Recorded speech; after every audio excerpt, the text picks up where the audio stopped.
Welcome to the Listening Time podcast. I'm Herson from polyglossa.com, and you're listening to episode 2 of the Listening Time podcast. If this is your first time listening to this podcast, I can assure you that this podcast will be very helpful for you in practicing your listening skills. So, this podcast is for people who want to practice their listening, but who still can't understand native speakers when they speak at normal speed or when they speak with other native speakers. If you can yet understand native speech like that, then this podcast is perfect for you because I talk about different topics in this podcast, but I don't read a script. Okay, so I haven't planned what I'm saying right now. I'm not reading anything. I'm just talking naturally as the word come to my brain. And even though I'm speaking naturally with normal words, I'm speaking a little more clearly and a little bit more slowly so that you can understand me better. And so, this is the format of the podcast.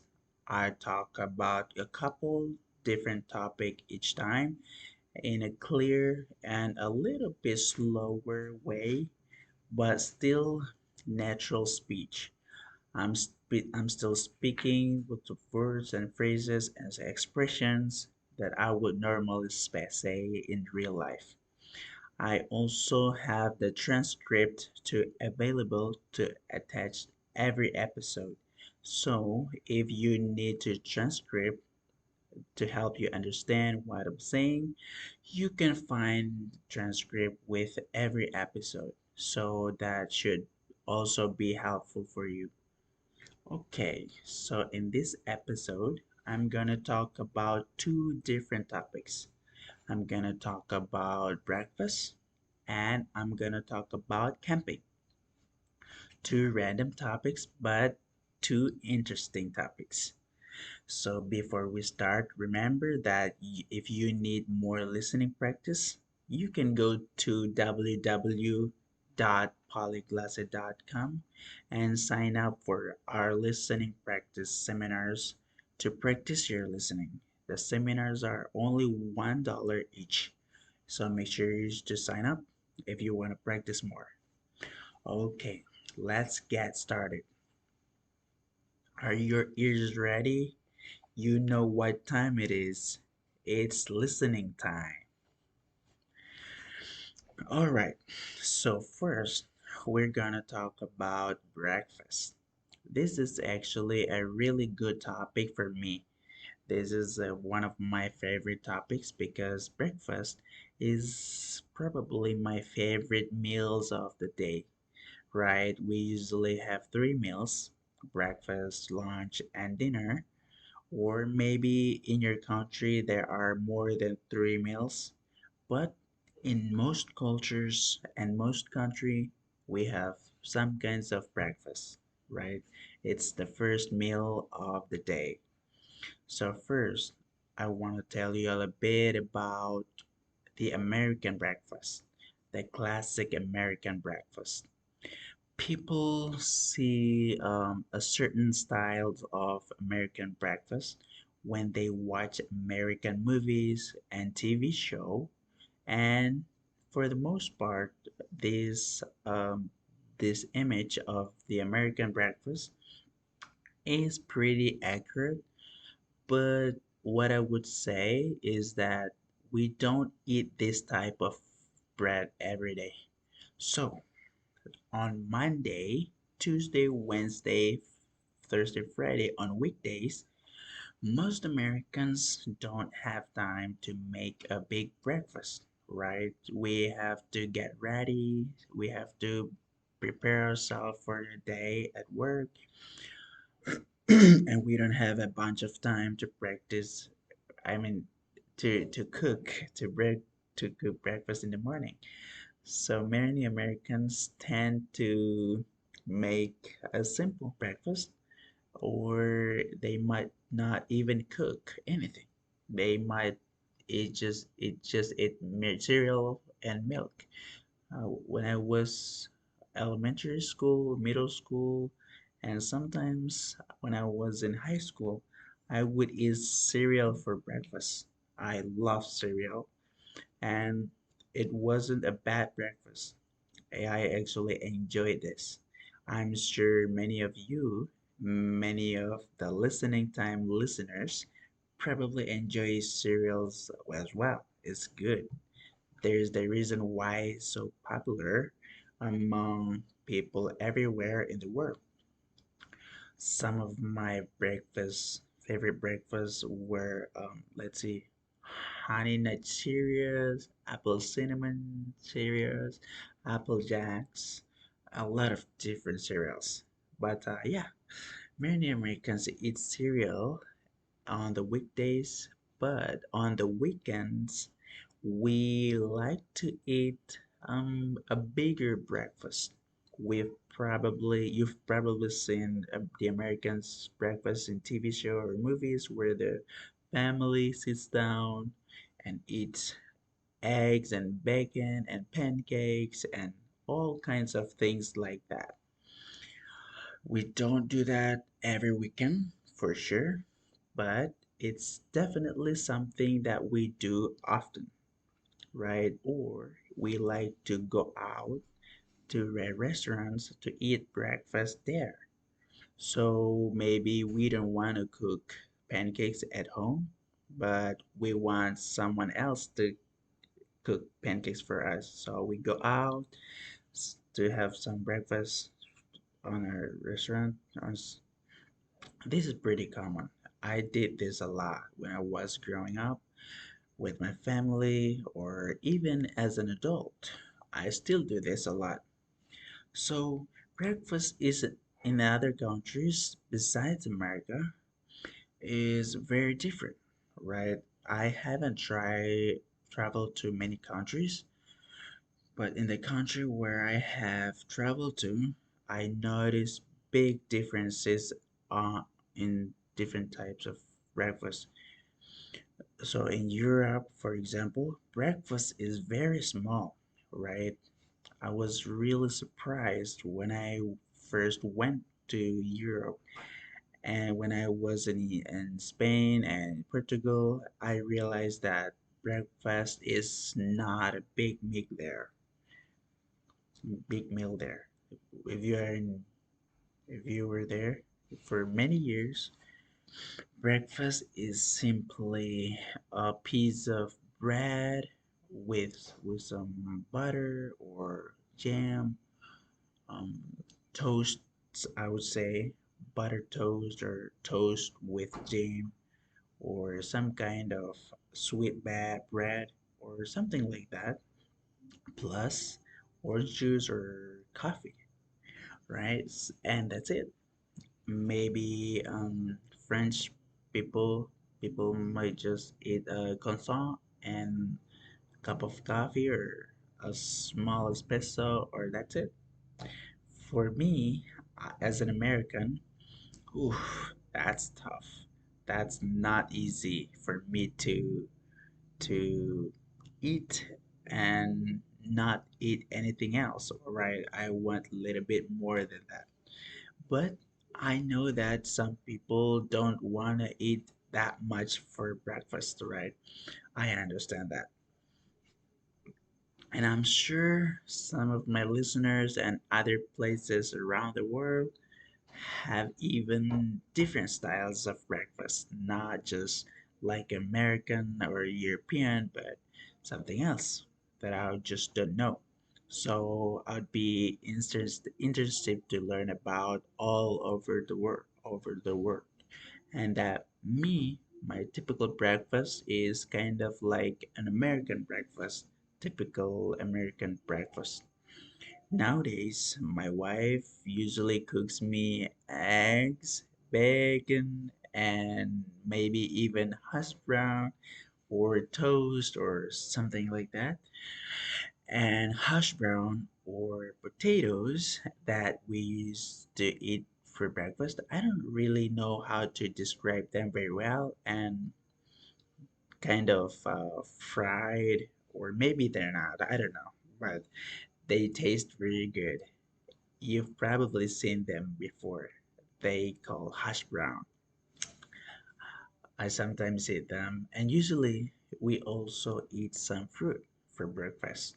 So, mango, papaya, apples, something like that, or maybe yogurt, maybe a little bit of vegetables, or and there's different options. But I love bacon egg.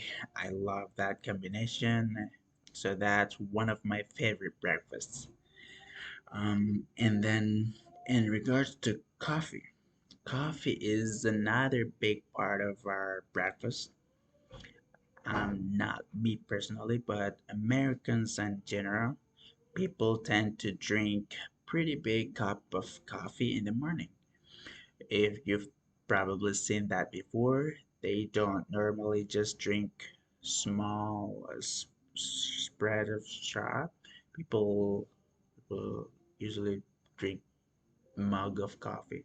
A mug is a cup of coffee, a top glass like tea, coffee, hot chocolate, etc. It's that cup that has the circular handle on it. This is called a mug. So Americans often drink a mug of coffee. I don't drink coffee in the morning. I like coffee, but it's not part of my morning routine. So for me, it's not that typical. And lastly, the time of breakfast. People eat breakfast at different times and different country. I know that in some countries breakfast might be earlier or maybe later. I don't really know when the typical breakfast begins for Americans, but I think it depends on people's schedule. If people work early, then they eat first breakfast early. If they start work lately, then they might eat breakfast later. I think that's works usually. That's how it is, and in many places probably. But yeah, breakfast is most often said to be the important meal of the day. I don't know if this is true or not, and I've heard many people say that we don't need breakfast. A lot of people like to fast in the morning and not eat until later. Alright, to fast mean to not eat food, and people who do that will probably do that say that breakfast is not really important. I don't know. I don't have I don't have an opinion about that, but I like breakfast. Let's move on to our second subject for today, which is camping. This is another subject that I really like because I really like camping. Simple as that. I'm American, of course, so I'm gonna speak to you from American perspective. Camping is a great pastime in US. Pastime is kind of like in activity, entertainment, hobbies, something like that. Camping is definitely a popular thing in the US. I think most Americans have probably been camping at least once in their life. That might not be accurate destination, but at least half American have been camping once in their life. When I was younger, I was camping with my family and with some of my family members every summer. So starting from the summer when I was 1 or 2 years old until the time when I was around 16 or 17, we went camping every year, I think, practically every year. And we would usually go in June, July, or August when the weather is really nice. And we went to many different campsites, I should say. My campsite is a place where can camp. Usually have to pay money, but it's not ton of money. You can usually afford it. It's not too expensive.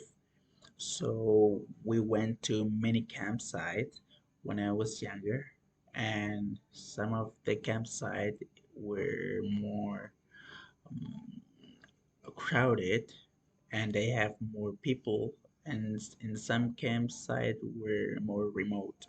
When something is remote, that means that there aren't many people there, right? It's a little less crowded, it's a little farther away from society. Remote really means that kind of far away from the rest of society. So I've camped in remote places and places closer to the city. But regardless of where I went, I always liked it and I still like it. But I don't go very anymore. In other country, camping is not a big thing. I know this. I talked to many students from many places and many countries. Camping is not an sim. Um, for example, in Mexico, very few people go camping. This is not a very popular activity, and I think many Mexican will feel unsafe going camping, right? They don't want to be far away from civilization, far away from their city. That would strike a little fear in them, probably. Not all Mexican, but some of them. So I looked at Google Maps recently and was looking for a campsite in Mexico around a pretty popular city, and I could barely find two or three campsites within two hours driving from this big city. And I was really surprised because in the US, if you Google campsites on Google Maps, you'll see campsites everywhere, everywhere, like everywhere. There are so many options for Americans to go camping. So it was a surprise for me to see this on Google Maps in Mexico. So camping is much more popular than in US than it is in many other countries. I know it's also popular, I think, in many Asian countries, or maybe more than Europe, but I don't know. I'm not sure where else is popular. In terms of my experience or my love of camping, I would say that the reason why I like camping so much is the spirit of camping. That's what I call camping, right?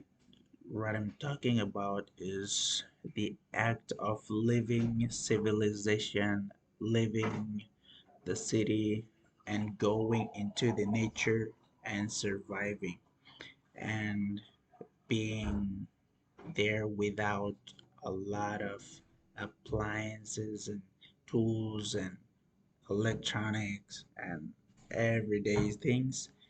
Just being there with your tent and your fire and of course few tools. And just enjoy the atmosphere, enjoying the environment. For me, this is a really fantastic feeling. It's relaxing and it's fun. I think this is actually really fun. I like doing activities when I camp. For example, I love going hiking when I camp. I love going fishing, for example. These are the activities that you can enjoy nature in the peace and quiet. They're really fun. They're really fun, in my opinion. Maybe some of you might think that fishing or hiking is boring, but for me, I don't know. They're really fun activities, and I especially like doing them because I'm in nature. I think that's the main components of the spirit of camping in being in nature, right? We don't often spend time in nature because most of us live in the city. So when we get the opportunity to go into nature, it's really nice. It's something different, right? I think that this is the reason why I like camping so much. I'm not a great camper. I'm not really good at building a fire or pitching the tent, right? When you pitch a tent, this means that you put the tent up, you put it together, right? So I'm not good at pitching the tent or building the fire or doing a lot of stuff, but I'm happy to help the other people accomplish this task, right? I really should learn to build the fire and pitch tent better because I want to have these skills, but I never pay attention to this. I'm always the one who not always leading the head. I really like sitting around the campfire at night as well. This is probably the funnest part of the camping trip is when it's dark and you're with your friends or family and you're sitting around the campfire and you're roasting marshmallow. If you roast marshmallow, this means that you put more marshmallow on a stick or a skewer, or as we call it, and you hold it over the fire until it cooks. Right? It's turned a little brown and you eat it. Or you can combine it with chocolate and graham crackers to make s'mores. You might have heard s'mores. It can be a flavor of ice cream or donut or other things like that. But really, a s'more means the combination of marshmallow, chocolate, and graham crackers. This is a s'more. I love roasting marshmallow and I love making s'mores. This is one of the best parts of the camping trip for me. And of course, sometimes we tell stories around the campfire or we play music even. Sometimes people bring their guitar or another instruments and we have music session there around the campfire. So there are many things that you can do when you camp, and these activities are all part of the camping spirit for me. So that's why I like camping, and I hope you do too.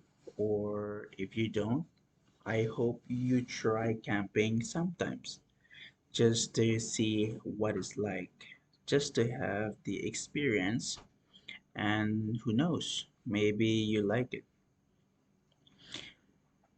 We're about done. We're done talk about breakfast and camping. Hopefully this were interesting for you, and I know that it's interesting for me. I like breakfast and I like camping. So in the next episode, I'll choose two or three other topics and we'll talk about them as well. Remember that you can always access the transcript to each episode to so you make sure take the notes and find the link in the scripture there and find the episode and of course of course, to sign up for listening practice seminar at polyglossy.com.